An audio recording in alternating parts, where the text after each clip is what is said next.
नमस्कार किसान भाइयों। हमारे किसान भाइयों का कमेंट आ रहा था कि हमारे मक्का की फसल लगभग 35 से 40 दिन कंप्लीट हो गए। अब इस अवस्था में हमें कौन कौन से उर्वरकों यानी खाद का प्रयोग करना चाहिए।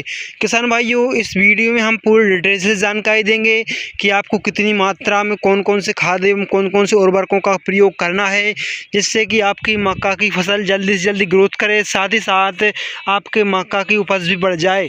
तो किसान भाइयों, आपसे मैं एक छोटा सा काम करने को बोल रहा हूँ। प्लीज़ मेरे किसान भाइयों, कोई नहीं करता, आपको ज़रूर करना है।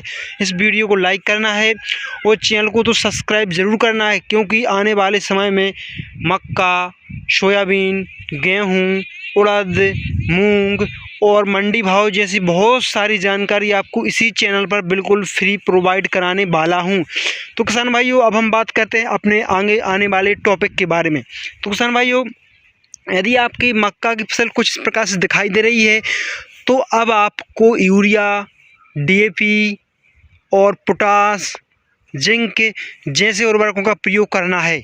हम मात्रा की बात करें तो किसान भाइयों, आपने जब पहले यदि आपने यूरिया डाल दिया है, तो अब आपको प्रति एकड़ लगभग 30 किलो यूरिया प्लस में आपको 25 से 30 किलो डीएपी और साथ ही साथ किसान भाइयों, यदि आपके मक्का के पौधे ग्रोथ नहीं कर रहे हैं, पीले पड़ रहे हैं या फिर पौधे सिकुड़ रहे हैं, यानी कि आपके मक्का की फसल में पीलापन आ रहा है, तो इस अवस्था में आपको बता दें कि आपके मक्का के पौधे को जिंक सल्फ़र की बहुत ज़्यादा ज़रूरत है।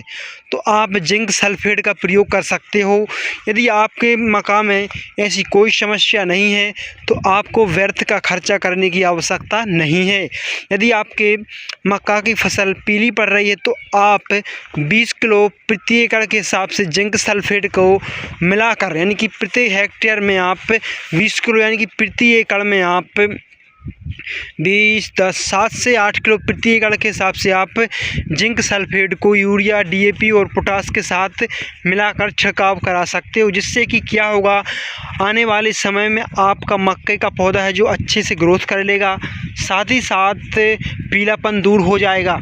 यदि आपका मक्के का पौधा अच्छी तरीके से ग्रोथ कर लेगा, यदि आप देख सकते हो, आप इस मक्के के पौधे को देख सकते हो कितना शानदार ग्रोथ की है इसने, अच्छी तरीके से पौधा जमा हुआ है। यानी कि आने वाले समय में इसमें जो भुंटा निकलेगा वो उसकी भी साइज़ बड़ी होगी, और साथ ही साथ उसमें जो दाने होंगे उनकी साइज़ बड़ी होगी, और दानों की संख्या होगी वो ज़्यादा होगी। तो किसान भाइयों, हमारा कहने का सीधा मतलब है कि आपकी मक्के की पैदावार है जो बढ़ जाएगी। तो आपको यह काम ज़रूर कर लेना है, और आने वाले समय में मक्के से जुड़ी जो भी समस्या होगी आपको इसी चैनल पर मिलेगी। तो आप इतने उर्वरकों का छिड़काव कर सकते हैं। और यदि आपके मक्के में कहीं कहीं पर इल्ली दिखाई दे रही है, तो आप कीटनाशक का भी प्रयोग कर सकते हो। जब आप खाद का छिड़काव करोगे, तो आपको पूरी तरीके से आपको दिखाई देगा कि हमारे मक्के की फसल में कीटों का प्रकोप है कि नहीं। यदि कीटों का प्रकोप है, तो आप हमारे चैनल पर फिर से आ जाना। अगली वीडियो हम इसी टॉपिक पर बनाने वाले हैं। धन्यवाद किसान भाइयों। वीडियो को लाइक करके चैनल को सब्सक्राइब जरूर कर देना।